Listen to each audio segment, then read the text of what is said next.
Christina Barrington? Yes. How are you doing today? Good, how are you? Good, thank you. My name is Kristen. I'm a student physical therapist at Anderson University, and I'm going to be working with you today. Yep. Before we get started, is it okay if I call you Christina? Absolutely. Alright. What we're going to be doing is a couple tests for your neck and your shoulder today. Some of it we'll be looking at stability, some will just be assessing some general motion, and then we'll also do a strength test in there as well. Does that sound okay with you? Mm-hmm. Alright. And is it okay if I'll be having my hands on your forehead and neck and some areas of your shoulder? Is that okay? Yeah, it's fine. Alright. For this first one, if you don't mind going and having a seat right here and just face the wall. Okay. Okay. We'll come right here. This first test is called the sharp pursor test, and this one just looks at the stability kind of in the upper part of your vertebrae. You have your atlas and your axis, which are your first two vertebrae in your spine, and basically we're just assessing the motion going on there. Sometimes people have a very weak or torn ligament that holds those two together, so sometimes it causes too much motion basically there, and you can get some compression on your spine. But we'll be doing those tests. Do you have any questions before we start? Okay. I'm going to have my hand here, and I'm just going to be kind of feeling on the back of your neck till I'm there. If you want to bend your head forward just a little bit. There we go. Okay, for this test, I'm going to be stabilizing C2. And if you don't mind, slowly taking your chin to your chest a little bit. Good. Alright. And then I'm going to apply just a little overpressure, pushing back. Good. Did you have any pain with that? No?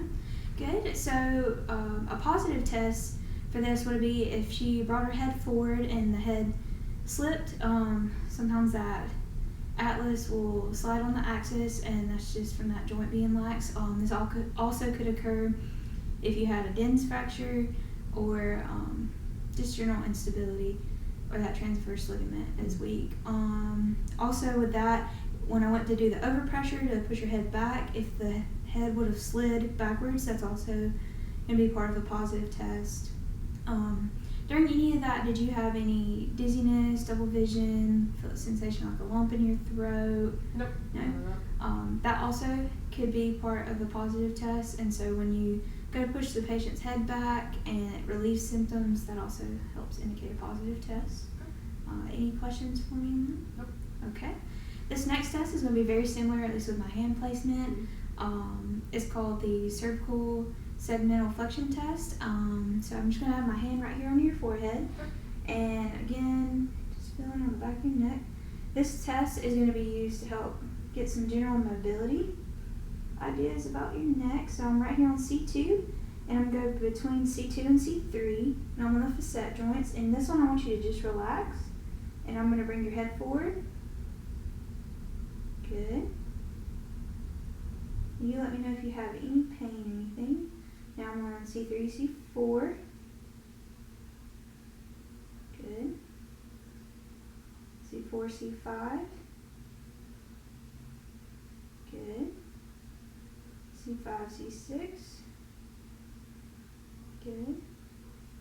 C6, C7. Good.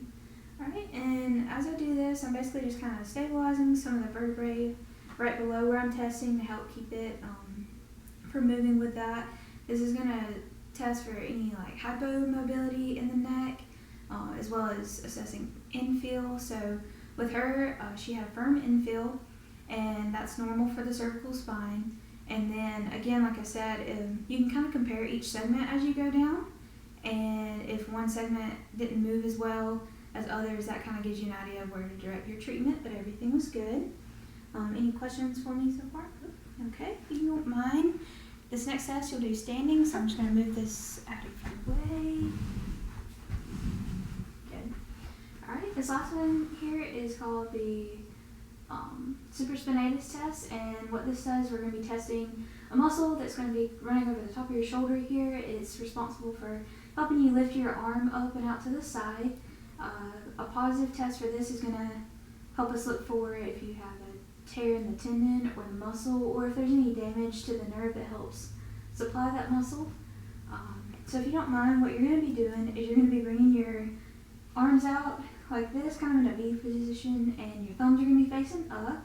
So we'll go ahead about 90 degrees of flexion, and she's already got in this, but this V shape puts us more in a scaption position, just overall helps put the humerus in a better position. And then I'm going to be applying pressure at your wrist, and don't let me push your arms down, okay?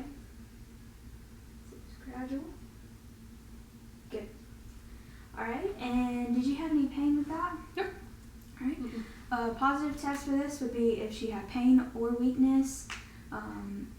Basically just couldn't help keep her arms up. But that was normal, so you're good. Any questions? Yep. Good. Alrighty, Christina, this last one is called the dorsal shoulder glide. So basically this is just going to be assessing any kind of tightness or anything in your capsule in your shoulder. For this, I'm going to be supporting your arm, and before we do that, I'm going to go ahead and put a towel under your shoulder blade.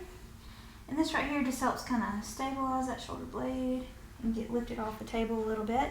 I'm going to have her arm cradled, and basically we're going to have it about 45 degrees of abduction, and then I'm going to bring it up just a little bit at about 30 degrees of scaption, and this is just going to put us in the loose pack position. It basically allows for the most amount of joint play. For this, Christina, I'm just going to be pressing right here on your shoulder. So I just want to come right at the head of her humerus, but not being on the scapula or anything. So we're just going to come just distal to that joint, and then I'm going to start applying pressure here. You can leave your position. So first we'll start with like a grade 1 to 2, so very gentle motion. And this would be more for if she had pain. And then we can start going into a little more overpressure, about grade 3, and this will get a better idea of the infill and the capsule resistance here. She's got a firm infill, which is normal. Any pain with this? Nope. Yeah. So when we do this, a big thing would indicate if she had any lack of internal rotation or flexion, this would be helping stretch that capsule and help her gain those motions again. But do you have any questions for me, Christina? Nope. Alright, we'll go ahead and help you up here. Good. Alright, well, it was a pleasure working with you, and I'll see you next time, okay? Sounds good.